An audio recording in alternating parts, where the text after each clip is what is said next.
And Chris, these are very informal seminars, so everyone would be asking questions during your talk, if that's okay. Yeah, that's totally fine. I think I planned for more slides than I'll probably get to. So I think that, I'll probably, given what people are asking questions on, I might just kind of skip over a few. So yeah, just interrupt me in all this. Uh, there's quite a lot in here, and I can kind of morph it towards what people are interested in. So. Okay, sounds good. So why don't we start then? Usually the speaker introduce themselves. So please. Yeah, so hello, I'm Chris Rakakis. I'm an applied math instructor in the math department here at MIT and director of scientific research at Pumas AI, which is a pharmacometrics firm. And a little bit of that will be mentioned in here, though most of this talk is going to be not pharmacometrics based. Today's what I'm going to be talking about is scientific machine learning and stiffness. If you don't know too much about stiffness, don't worry, because I'll be giving kind of a nice introduction to what that really means. But it's really this numerical issue, and it turns out that this issue that comes up in numerical analysis ends up being very important for the way that we end up changing machine learning to be able to work on scientific problems. In fact, what we're going to be talking about today is a lot of, if you just take standard machine learning problems, a lot of times they don't work on scientific problems. Why is that the case? And how do you actually fix that problem?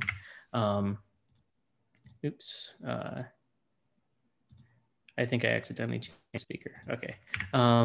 Yeah, so as a quick outline to the talk, I'm going to go over a brief overview of what scientific machine learning is, right? So, it's it's been defined by the DOE, and it's now something where there's a lot of different grant opportunities in the region. I just want to kind of give a description of what this whole area, this field is about. Then I want to go into stiffness in engineering models to really kind of discuss what stiffness is and why you should be caring about it, and then show a bunch of new methods around handling stiffness in the learning process, right? So if you have a stiff system, so if you have realistic systems, how can you fit these realistic systems instead of just, making machine learning work on only the non-stiff systems, right? And then I want to kind of end by showing stiffness in machine learning and really show that these ideas of numerical analysis can be used to improve machine learning itself, right? So even if you just have an image processing problem, that you can regularize by stiffness and create neural ODEs that are, the minimal layer RNNs. And so it's not something that's just focused on engineering problems, but also something that's just more generally applicable.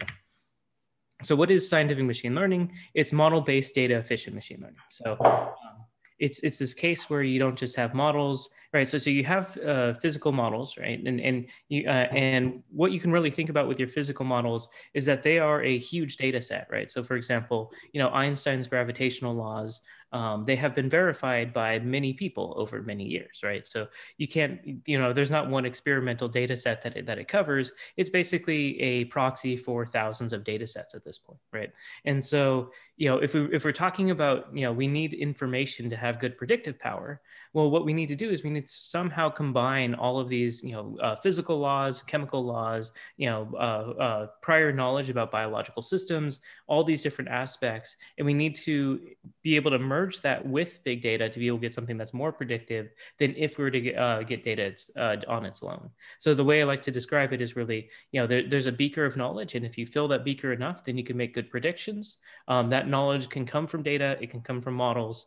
There's no reason it has to come from one or the other, though. Scientific machine learning is all about these approaches that are mixing the two together.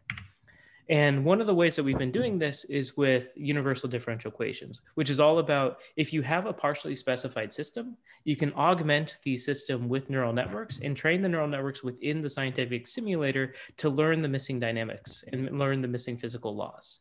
So this is kind of a quick example to kind of illustrate the approach where, here we have a Locke-Volterra equation where we say we know that bunnies are growing exponentially and the wolves die off exponentially if there's no interactions, if they have no food source, but there has to be some interactions between the predator and prey system. Train the neural network within the dynamical system and then use what you've learned to be able to predict. And there's some really nice properties that you get out of this, right? So machine learning on its own is not able to be extrapolatory, but we are now using a lot of prior knowledge. And so this is something that isn't able to have a lot of the successes that you'd expect from mechanistic models, right? So here we just use training data that says the number of wolves is decreasing, or the number of rabbits is decreasing, the number of wolves is increasing. Well, our prior knowledge tells us that, if we're ever in the other regime, it should reverse. And what we learn from this portion of the data, we know that we know that the wolves must be eating the rabbits. And so from those two facts alone, it's able to learn that it should be extrapolating to be a cyclic system, even though you do not have data that is actually cyclic, right? So with it, that looks kind of magical in a machine learning sense, because you'd never expect machine learning to extrapolate. But really what we're doing here is we're combining all of the physical knowledge that we know, all of the equations that we know, and we're just augmenting them with neural networks in the pieces that we don't know. So it's, the skeptics form of machine learning, using as little machine learning as possible with as much mechanism as possible. You can then enhance this in a few ways. So one of the recent works that we put out was Bayesian universal ordinary differential equations, where you can do the same process of augmenting known equations with neural networks within the dynamics. And then you can train these neural networks, and then you can get a posterior on your learned physics, right? So you can perform a symbolic regression of these neural networks that are trained, right? So you can say, I've learned a neural network for the missing part of my physics, transform this into equations. But now if you're able to get a posterior over all possible neural networks, then you have a probability distribution over what could be missing from your equations. And then we can transform this and say, well, if we have this probability distribution in terms of these mechanistic terms now, because we've sparsified the neural network down to, polynomials or down to some basis set, we can start saying that, with 100% probability, what it says we're missing in this part of the physical equations is a quadratic term. Right. It might be getting, we might have some uncertainty in the actual coefficients there, but we have a very high probability that what's missing is a quadratic term, not a cubic term, not a linear term. Right. And so, so this kind of starts giving you a nice way to be able to identify what the missing physical terms are. And we've shown this not just on, predator-prey dynamics, but also in a laboratory helicopter, in some other situations, which I'll discuss right here, like, for example, in the development of battery models. So what we're doing with CMU is we've taken some of the high fidelity battery models, so things based off of a P2D models, built off of results. So it's a full materials discovery system where a DFT is run in order to capture the materials properties. The DFT is run into the microkinetic model that is all about the chemical reactions, be able to understand how the reactions within the battery will act. And then we do a full-scale partial differential equations simulation of the battery itself, called a B2D model. And this tells us exactly how much the battery should degrade over time, right? And this is using all of our physical knowledge, but we know that we're missing something still. So what we've done is we've augmented this process with neural networks, and then we found that we could increase the degradation modeling accuracy by 19%, which then gives us a much better prediction of how the batteries will degrade, which is then in this closed loop form telling us what materials we should be looking at more. It's really distinguishing, before there were some materials where we couldn't really tell whether it was causing degradation or not, but then now we can kind of differentiate between them and really kind of and really figure out how to create a better battery, with the target being to do battery powered flight with Kitty Hawk. Now to really kind of dive into the main topic of this, right? So I can go through, at this point, 10 different examples of how we're augmenting with missing physics and, doing all this stuff to kind of accelerate the way that the physical discovery is happening. But I really want to focus on a sub-story here, which is all about the numerical issues that can happen and why machine learning toolboxes cannot be used for in a scientific context. And I want to show this in terms of a climate model. So here we have a three-dimensional ocean column, right? And when building a climate model, like the climate model, right, which is this Caltech plus MIT initiative to build a whole new climate model within Julia, right? We have access to all their tools. And as they're building this new climate model, the real goal is to figure out how to make an ocean column, right? This little voxel of the ocean. How do you get a very high fidelity portion of that so that you can then be running this, 1,000 times at scale, right? Because this is just one little box of the whole world. So, running a three-dimensional simulation on its own is far too expensive to then say, well, I'm going to do 10,000 three-dimensional simulations at every single time point in the world and couple them, right? So you're never going to get there. So what do you actually do in a climate model? Well, here's the approach that we're kind of taking with this next generation of Klima. The previous approach, what you would have done is you would have said, well, we need to find a one-dimensional model for this three-dimensional partial differential equation, because a one-dimensional partial differential equation is orders of magnitude quicker to solve, right? So if you do an integral in the XY plane where you say, I don't care about what the temperature is along XY, I just want to get a temperature in Z axis, then there's a few adjustments that you can do, such as the convective adjustment. And without the neural network, this is the equation that you'd actually derive as an approximating equation for, well, how is heat flowing down the ocean? If we get rid of a lot of the XY turbulence and all that, it's just advecting through the ocean with some convective adjustment due to the heat from the top, which is from the sun, right? And so there's some other things you can add to this closure term, but so a lot of the way that this has been done in climate models is this by hand process, is just saying, what's the adjustment I should add to this? What is the physical adjustment I should add to this? So that way my one-dimensional partial differential equation gets closer and closer to the three-dimensional physics. But what we're doing now is a scientific machine learning approach where we say, here is the full model that we have with all the adjustments. And now we can put in a neural network to say, let's capture that missing physics with the adjustments in there. And what we're able to show is that this does do better than the original climate model formulation, but this doesn't work entirely great, right? So what is the reason for why this neural network is not perfectly good in its predictions? Well, the issue here is that we're training the neural network directly, right? So we're saying, well, this neural network has to be capturing the missing flux values. Let's calculate the flux and pull out, the known adjustments, and let's train the neural network to be what is matching those missing flux terms, right? So training the neural network to be capturing a derivative correctly seems to be causing a drift in the air. But if you know your engineering and numerical analysis, well, we're controlling the derivative, and so training a neural network directly is going to fail because derivative controls will drift, right? So what do you do instead of just a D control? Well, you go to an I control, right? So here we say we can do the same process, except now we say instead of controlling the derivative, let's control the integral. Controlling the integral means the way that you train this neural network is actually by simulating the partial differential equation, and then by fitting the loss of the solution of the partial differential equation against the solution data. Right, and where you can grab the solution data directly from three-dimensional simulations pulled from a 3D Navier-Stokes equation. So how well does this 1D partial differential equation with an embedded neural network capture the three-dimensional three-dimensional Navier-Stokes? It turns out that that's been the best parameterization we've been able to find. It has about an order of magnitude less error than a lot of these purely physical-based approaches, and it has about 2 orders of magnitude less than a purely machine learning-based approach, right? And that should be kind of guaranteed because we take all of the state-of-the-art of the physical approach and we're adding neural networks onto the end of them, right? So we kind of are saying the worst we can do is the physical approach, and then we're just kind of augmenting it and going that next mile with the machine learning added into it. Right, but the kind of the key here though is that this shows that you can't just do these there's a lot of techniques that people have been trying. There's actually some literature around this that says, oh yeah, I trained a neural network and then I throw it into the climate model.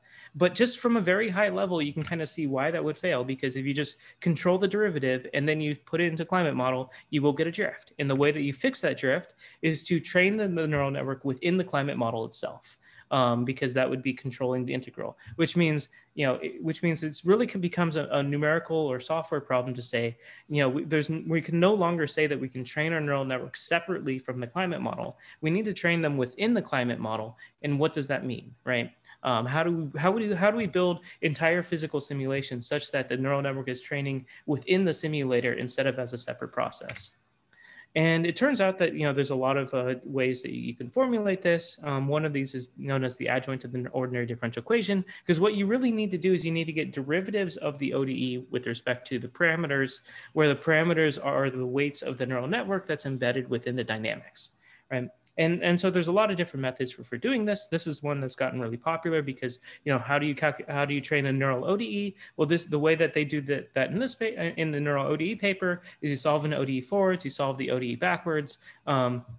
And then if you just augment that backward solve, then you have something that spits out what the derivative of the solution with respect to the neural network weights is at every single point in time. And so it's a very nice solution. It's O of 1 in memory. And so you might think that you can just take something from the machine learning literature, throw it onto this climate model, and now you have a way to train the neural network embedded within the climate model, right? Turns out that's not the case. And you can prove that this is going to be 100% for every single delta t, every single delta x choice you have. That method will 100% diverge, right? And it's really easy to prove what's going to happen there. You can show it on the linear advection equation. So so this was a augmented form of advection doing a lot of extra things. Let's actually just pull it down to the core and just say we just have a linear advection equation. So most people in this room probably know that if you have a linear advection equation, you have to discretize it to do the PDE solve. How do you discretize it? Well, the easy way is you use finite differences, and you either have to differentiate forward or you have to differentiate backward. Right? This is upwinding versus downwinding.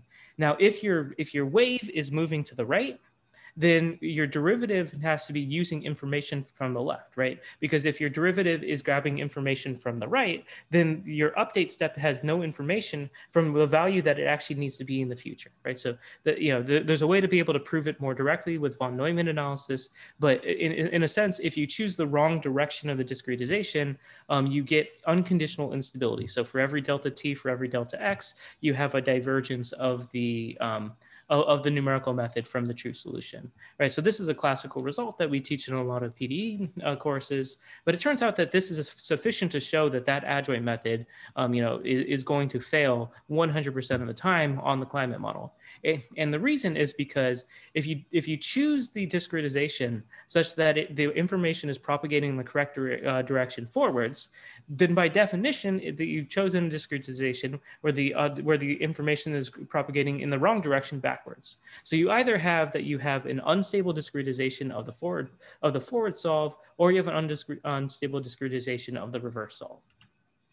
So what that really means then is that if you just take this method from the machine learning literature and it says, this is how you calculate a derivative with respect to neural network, you throw this on this climate model example, you actually get that your gradients are infinite. And so that tells you did something really bad, right? And so this really shows that you can't just take something from the machine learning literature when there's some certain properties involved. So how do you know when the simple methods are going to fail?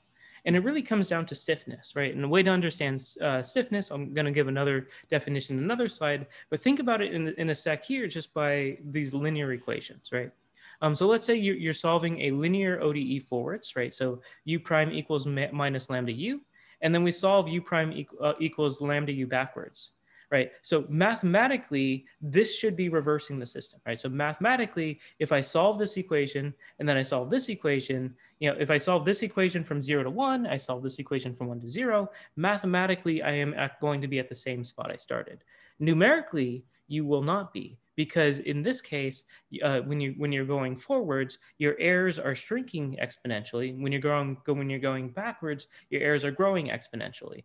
And so you can actually see this really well. So if you just say, here I'm using Dupree, the standard method, the standard Fortran method from the 80s, just to make sure we're all on the same page. Not going to be a solver issue. We just solve it forwards by saying, let's have lambda equals 30.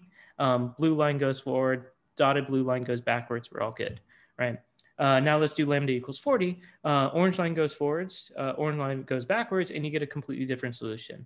Now let's do lambda equals 50, right? It starts exploding. You can't even do a picture anymore once you start getting to lambda equals 60, because the integrator goes to infinity so fast that it ends up giving you a diverging message, right?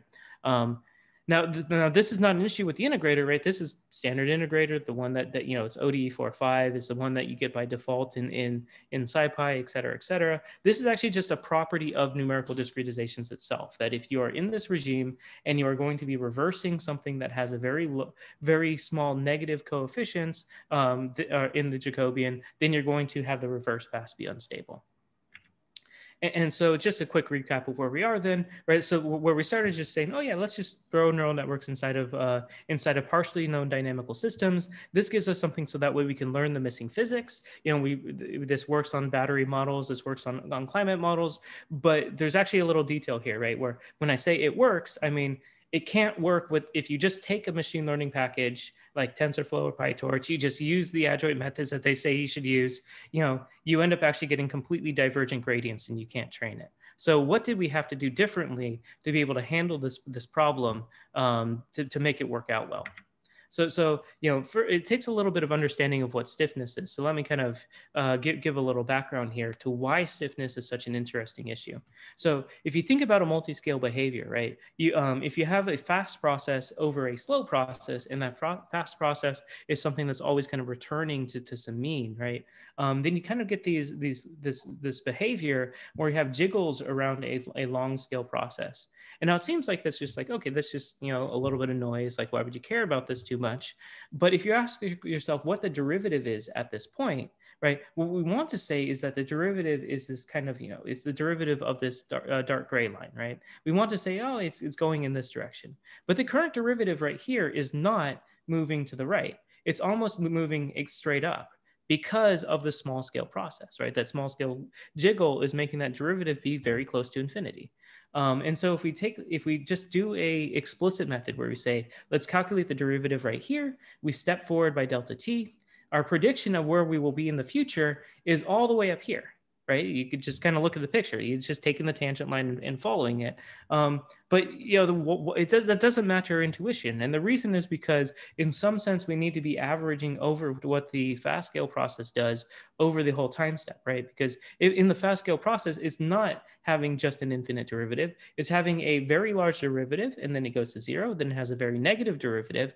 And so over the time step, it's very close to a zero derivative, right? And so this is really what kind of gives you a lot of the bad behavior inside of a stiff ODE solver, where the other way that Ernst Haer has kind of defined it is just that it's the case where explicit methods don't work. So when you try ODE 4.5, if you try, DOP 8.5.3, all of those ODE solvers fail on this type kind of problem because of this phenomena. And yeah, Chris? Yep. Is it obvious why this issue is the same as the one with the exponential decay? Yeah. So the reason why it's the same is because if you take a look at the system at a given point, right, and you say, oh, I have a nonlinear system, the way to characterize a system locally is to take to linearize the system, right? And if you look at the linearized system, its local dynamics is given by the eigenvalues of the Jacobian. And the way that you actually describe a stiff system in the nonlinear sense is whether the eigenvalues of the Jacobian are highly separated, right? Because if you have a very fast nonlinear system and a very small nonlinear, or a very fast and a very slow one at a given point, that's found by this linearization of the Jacobian. So why does that come back to just being about large lambda? Well, it's this, that's what this other term is about, right?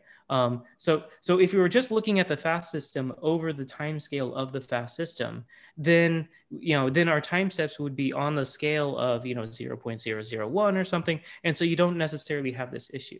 It's when we have a very fast eigenvalue, but then we have another system, the slow system that we care about. So then we take time steps on the size of the slow system that we then have. This phenomena where the lambda looks really big in a local sense. Yeah, okay, great perfect. question. Thank you. Yeah, great. Yeah, it's something that a lot of that the literature doesn't make very clear a lot of times, and if you look up stiffness, a lot of times a lot of people kind of give very hand wavy descriptions.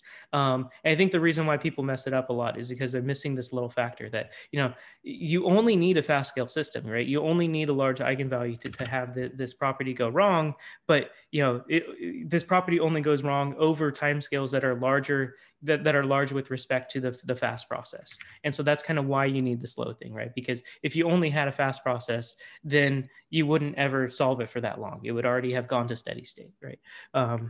So once you have that kind of time scale separation, right, you end up having these very large eigenvalues of Jacobian. You end up not being able to reverse equations. You end up not being able to solve them in standard ways. You need to do a lot of extra work.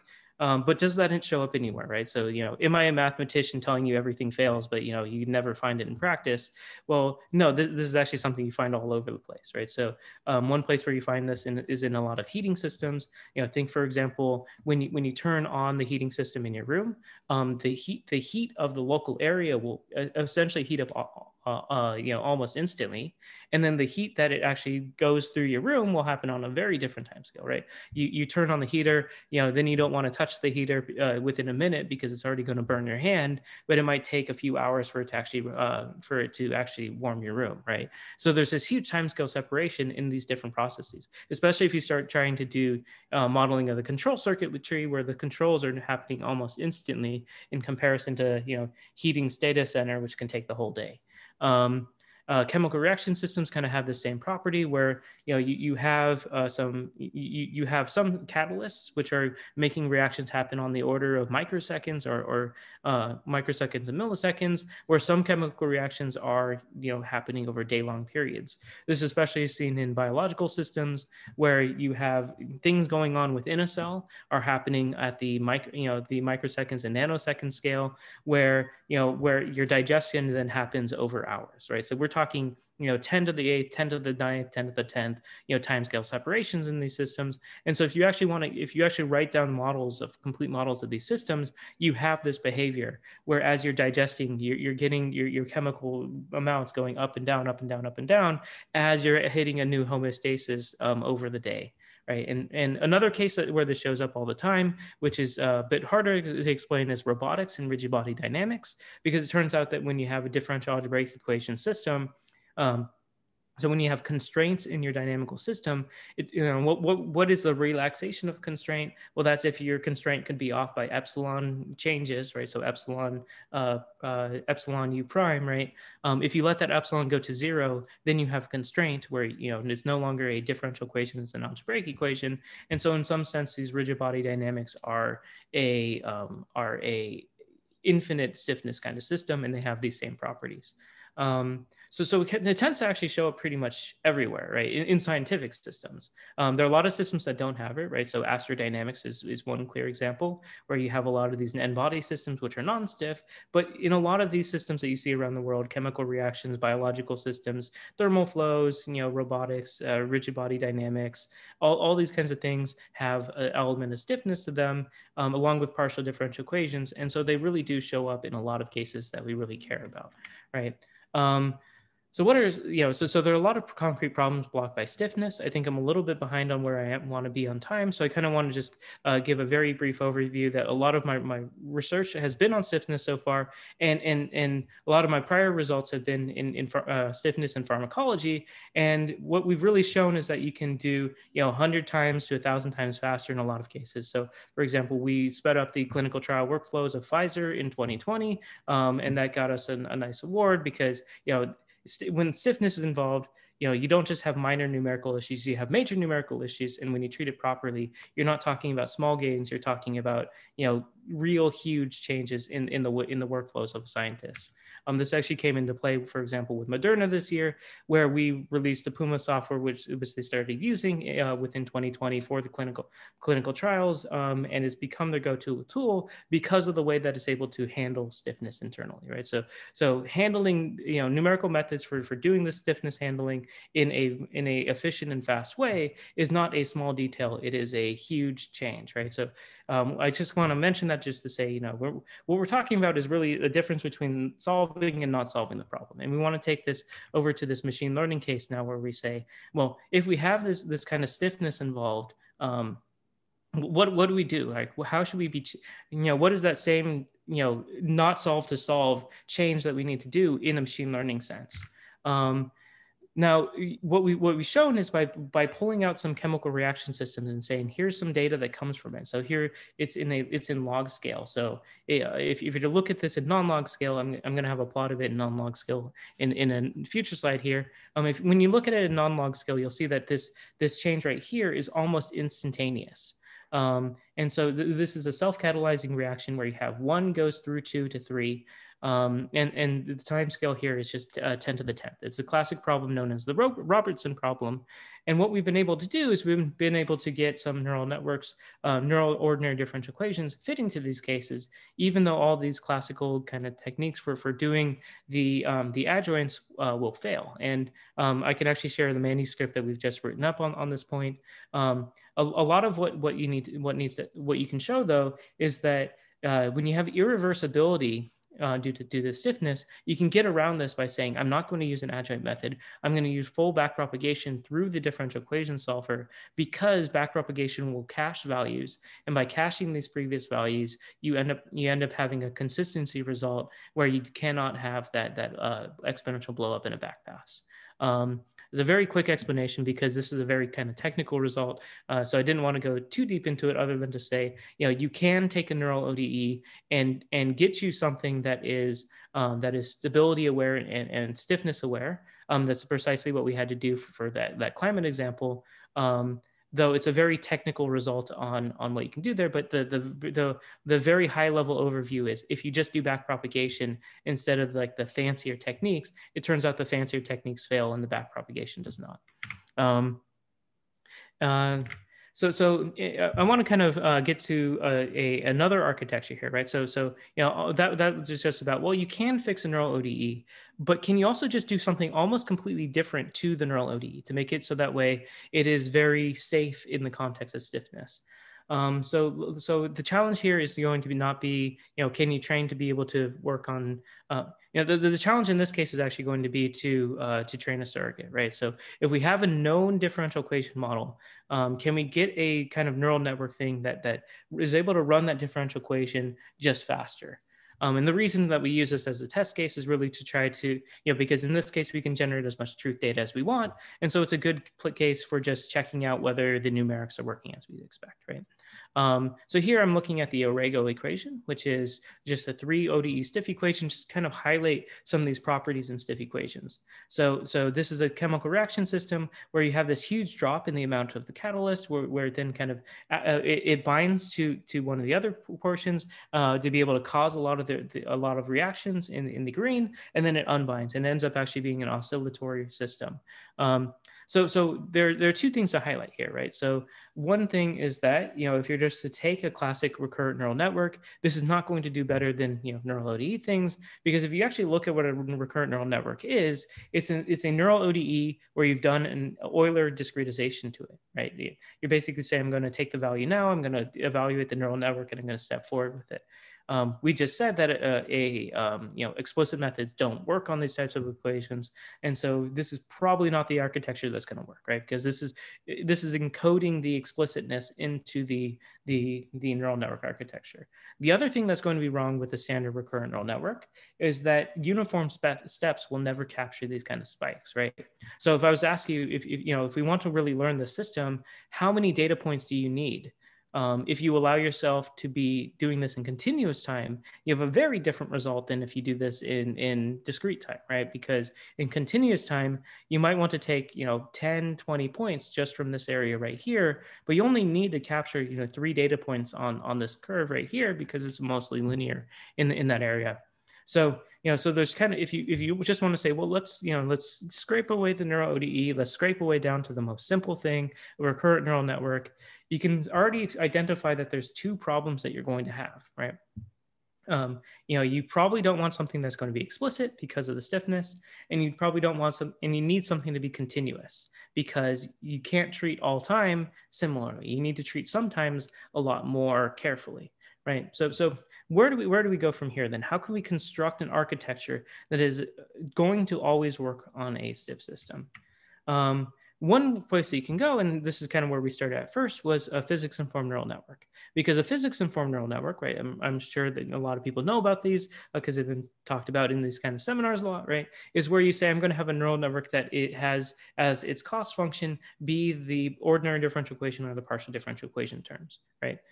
This looked like a good direction, though actually in 2020, Paris Predicaris, one of the creators of this method, actually noticed that when you do this process, right, so it's fully implicit in time and space because you're saying I have a neural network, my neural network is takes in t and takes in x, and my loss function is going to be the derivative loss at each point in space. And so you can be calculating the cost at any point in space and time at a given time. So it's fully implicit, and so it looks like it should work in that case.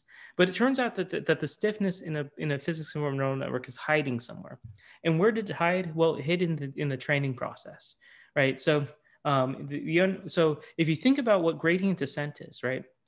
Gradient descent is understood more generally or numerically as if you have a gradient flow system, so u prime equals the gradient of the system, right? And then you perform Euler's method on the gradient flow system of the parameters, what you get is gradient descent, right? So what you can, another way of saying what you're doing with gradient descent is you have a dynamical system on your parameters. You want to run this dynamical system until you hit the bottom of the well, where the way to move, the steepness of the hill is the gradient of the loss function, right? And if you then discretize that gradient of loss function by Euler's method, the method you get is gradient descent. If you discretize in other ways, or if you use symplectic integrators, you can show how all these first order loss methods end up being just different explicit methods on that loss. And so where the stiffness starts to hide when you're using a physics-informed neural network is you're now implicit in time and space, and so you don't have necessarily stiffness in the forward pass object itself, but you have stiffness in this training problem, where now what you need to do is you need to use a very small learning rate, because that's the step size of the Euler's method on the parameter space. So it turns out that, if you just have a stiffness of 10 to the fifth in your training problem, you start needing to use, 1 times 10 to the fifth or 1 times 10 to the negative fifth learning rate in your Euler's method. The problem, this problem is already looking at a 10 to the 10th kind of level of stiffness. So you'd need to do a learning rate of 10 to the minus 10th. And if you've ever tried training one of those things by brute force, we couldn't put it in the paper because it never finished, right? So this is really telling us a physics-conformed neural network might not be the correct direction, because it still has explicitness in there, right? Because the training process is explicit. So is there a way to have both something that is not explicit in the process be continuous along the whole space, but also be implicit in its training method? And this is where we came up with this idea of a continuous time echo state network.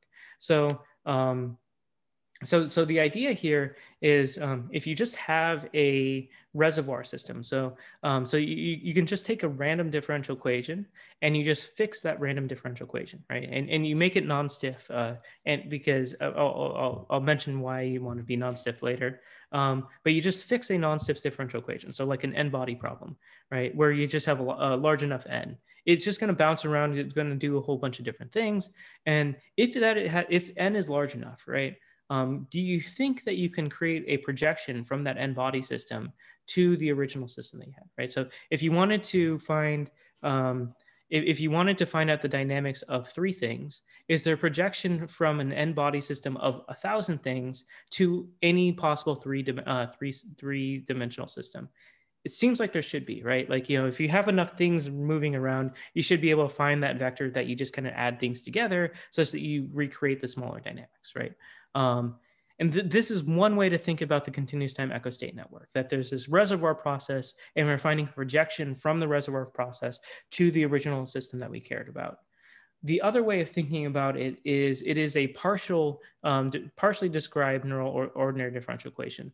So we can define a reservoir process. We define an ODE by a neural ODE where the first layer is a fixed constant, right? So we just say, I'm just going to take random coefficients for the first layer of the neural ODE. I'm just going to fix it, and I'm not going to train on that. And then what the last layer of the neural ODE would be what we actually use to calculate the observables from this equation, right? So here it's kind of like a neural ODE deconstructed where the first layer is fixed. And now the question is, can we find such a projection from this reservoir system that we fixed to the original system? That's intuition kind of says we should be able to. But if you do it in this form, you actually get a little trick, because if you only care about this one if you only care about fitting X to your data, and on R is already something fixed because you fixed the coefficients of this differential equation, you only need to learn the coefficients of this W out. You only need to learn the projection. And if you only need to learn the projection, you can turn this into a very big least squares fitting problem, which you can solve via an SVD. Why an SVD? Because that has a very small growth rate. So, in comparison to something like an LU or SVD or QR factorization, right? So if W out has a very high condition number, right? So if it's one of these matrices which has a very large separation between its eigenvalues, then you can use an SVD to be able to recover what that W out is with very small error. That's a very classical, it's a very classical numerical analysis result that you get that kind of property from an SVD. And now, if you do it in this form, you do not need to do gradient descent anymore because of the fact that we fixed this and we're only having to learn the last layer. And that's really kind of the key here, right? So we can then perform this SVD at different points or different parameters. We construct a radial basis function for different parameter sets. And now we have a form of a neural ODE, which is trained without using any gradient descent, any explicit processes, that is able to predict at new parameters what the behavior of the system will be, right?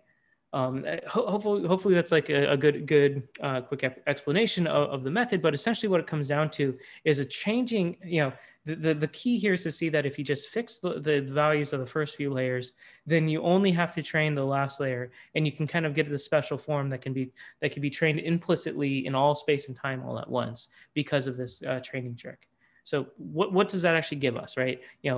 We think that if everything is implicit, it should work better. Does that actually work in practice? So let's look at the Robertson equation again. This is that equation where I mentioned that, in long log space, all the dynamics in the second species happens within this first second of the dynamics, and you have a very slow system grow over time, and you have a time scale separation in your coefficients of 0.04 to 3 to the 10 to the 7th. You have about a 10 to the 9th to 10 to the 10th reaction rate difference, right? And so if you actually blow up what happens in log space, this is the equations that we saw before, where you have a very slow system, and in 1 second you have the change for you have Y turn on and auto catalyze itself, right? So this is one of these very classical benchmark problems people look at for stiff equations.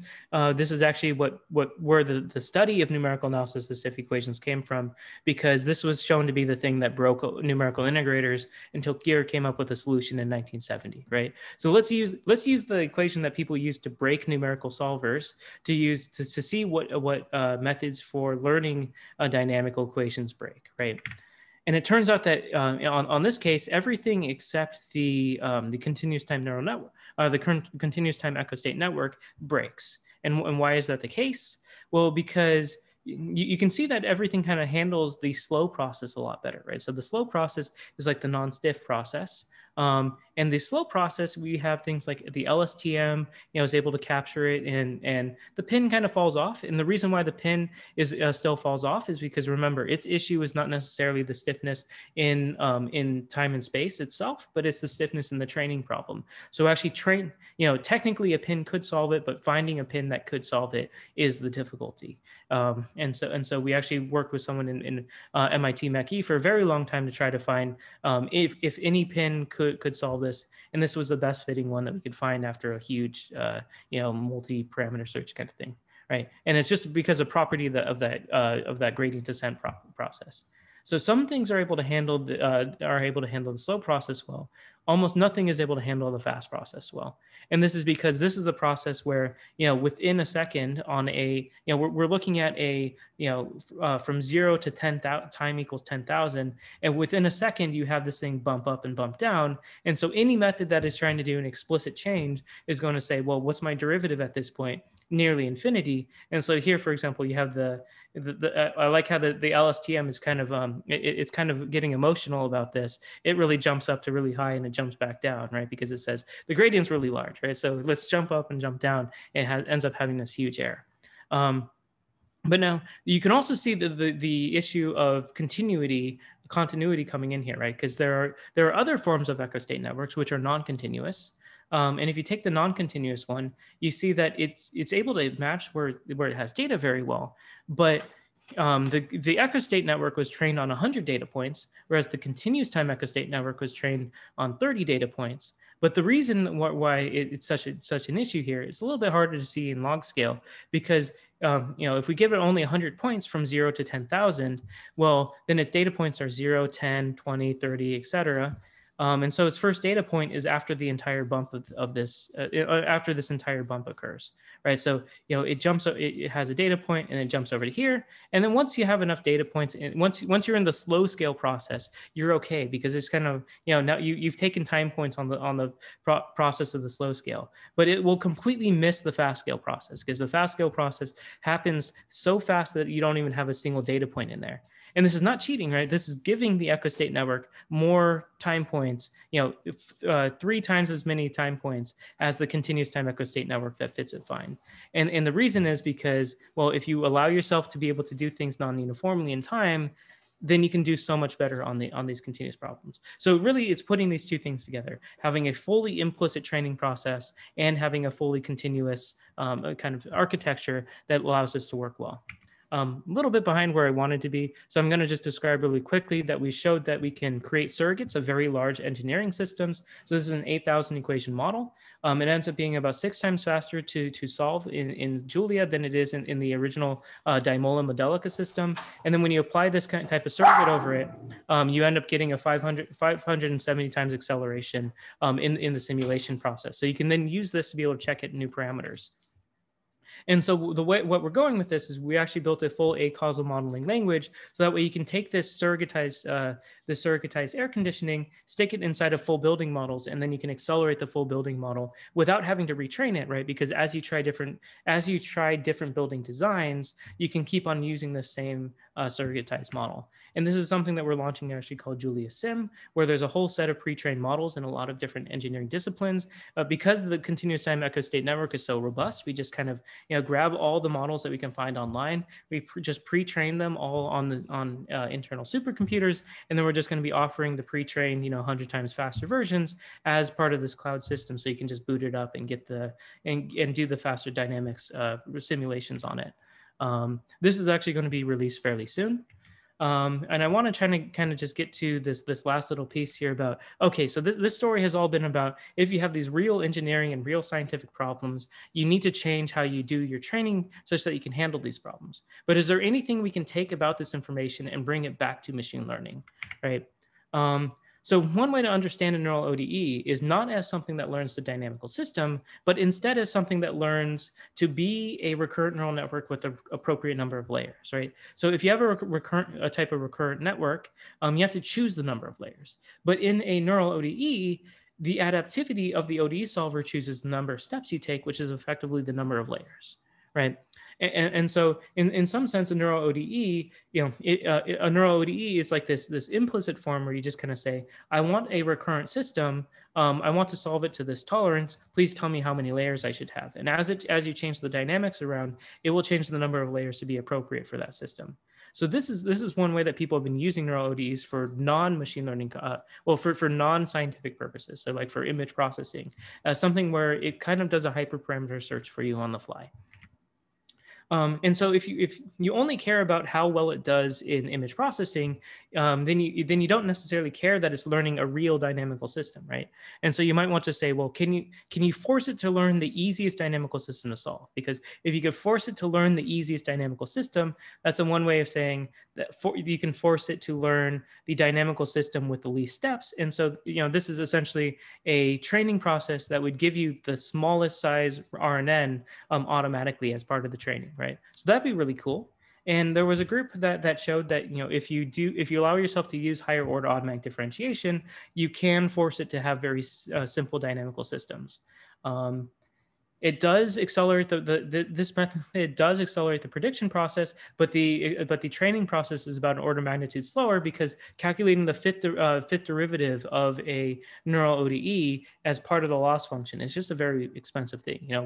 One derivative is hard, 2 is exponentially harder, 5 is terrible, right?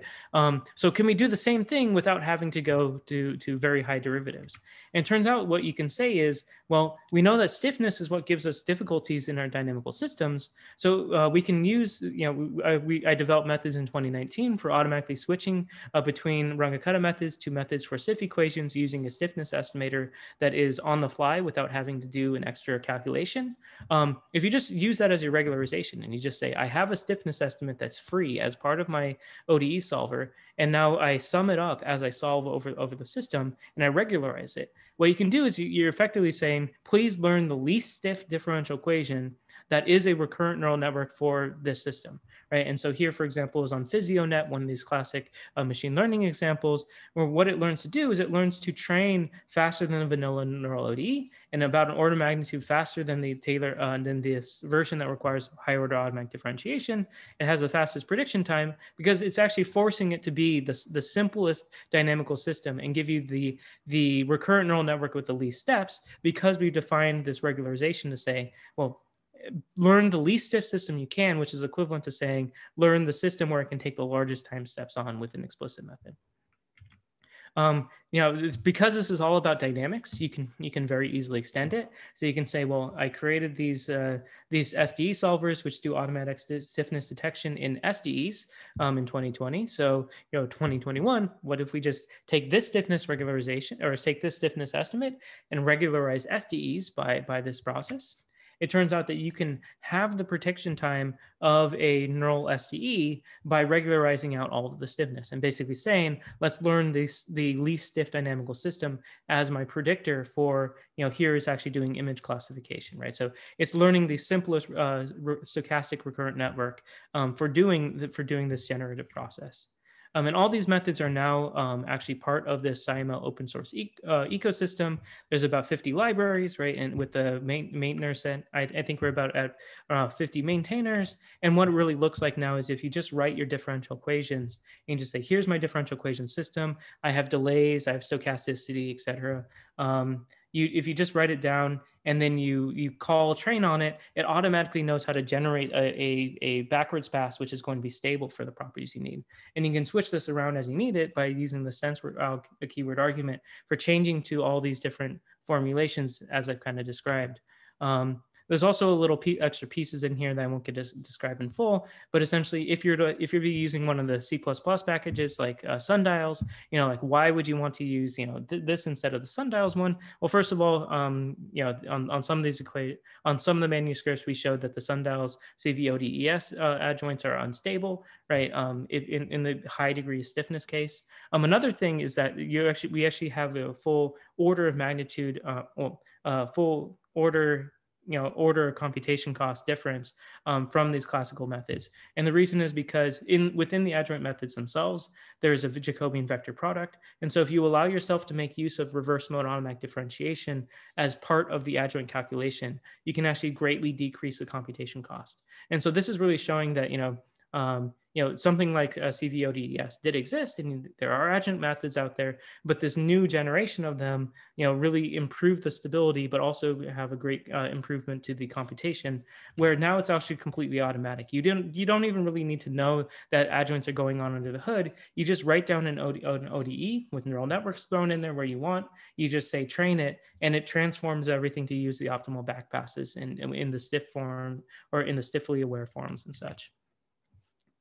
It also benchmarks on the forward passes faster than something like CVODE or on non-stiff equations, but also benchmarks faster on the stiff equations as well. And so this is against for example against CVODE or against some of these methods like Radow, like these classic Fortran methods. And that's a whole talk on its own for how you can improve over the classic ODE solvers by half an order of magnitude. But yeah, so basically what it comes down to, though, is that there's a whole set of different adjoint methods where you can change between methods for high stability and low stability because there's really an engineering trade-off, right? I wouldn't say that you should get rid of the method that requires back solving because it does have some memory gains, but you need to have the choice between all the different adjoints. So that way, as you have more stiffness, you go to more expensive methods, but which are actually stable enough to handle the harder cases.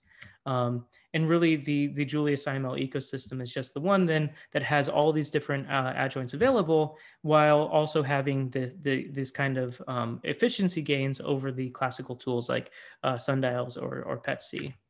And so, yeah, so then you can see that if you just kind of run, for example, the neural ODE from the original neural ODE paper, Torch DiffyQ does it in 288 seconds. We're able to train it and to perform the full optimization in 2.7 seconds. In fact, our training is about as fast as the forward pass of the PyTorch library's prediction pass, right? And because a lot of these small scale optimizations was kind of skipping over. But yeah, in conclusion, I think that there's a lot to be gained by bridging computational science with machine learning, right? Machine learning is giving us a lot of cool techniques with these neural networks and all that, but really bringing in numerical analysis knowledge can really improve the way that we're using it in scientific cases, but also the way that we're using it in classical machine learning cases. So yeah, thank you very much.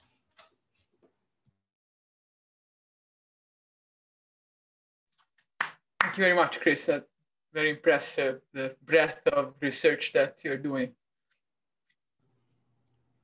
Okay, it's noon already, unfortunately, but are there questions or comments?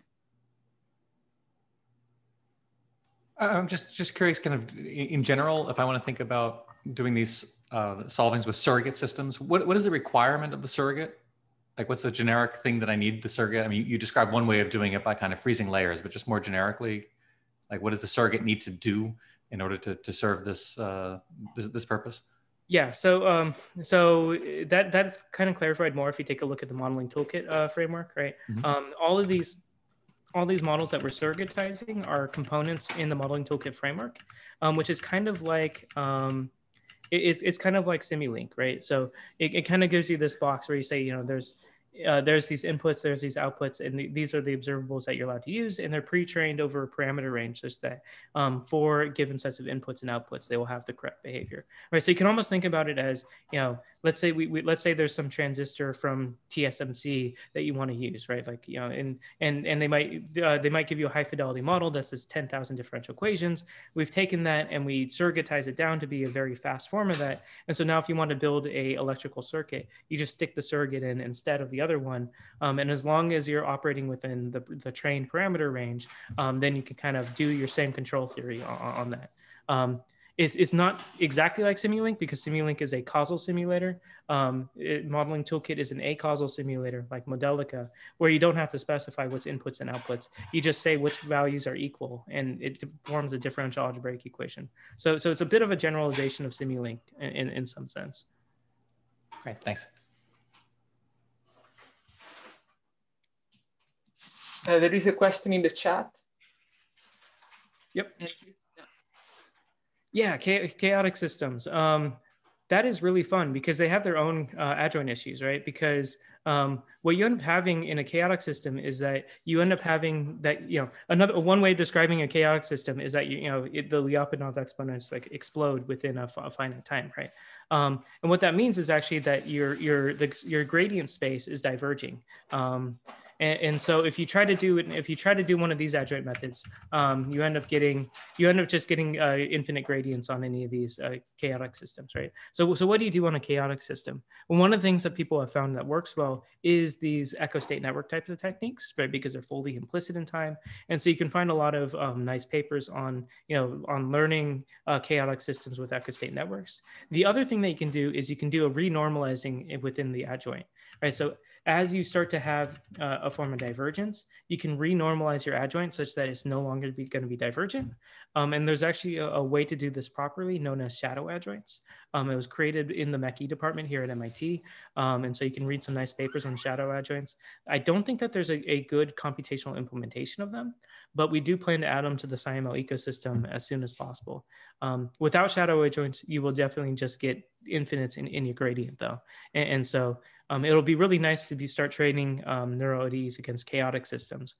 There's another factor that comes into play there, though, that you cannot, you cannot write a loss function on a chaotic system directly on a trajectory, right? You can't say something like, make the trajectory fit the data well. The reason is because every single time you run the trajectory, small changes cause exponential changes in the solution. So you need some other way of describing the solution, right? So one way to do that is you can say, I'm going to use the ergodic properties of the attractor, right? Those are well defined as long as you have like a hyperbolic chaotic system. And so you can say, for example, on the Lorentz equations, you can say, I need to match the average of X over time in the data. I need to match the average of XY over time in the data, right? So your observables can be these ergodic properties. And what these shadow adjoints actually do is gives you the derivatives of the parameters of your differential equation with respect to those ergodic properties. And so then you can fit a neural network. In theory, you can fit a neural ODE to, to attractors of dynamical systems. We haven't gotten all the way there yet. We're in the process of actually developing the shadow adjoint, so that way it can just be another choice in the list. So that way you just kind of, when you write down a differential equation system, you'll just be able to say, shadow adjoint, and then it'll be chaotic aware. How well that will actually work is a current research process, but it's a very fun question. Yeah.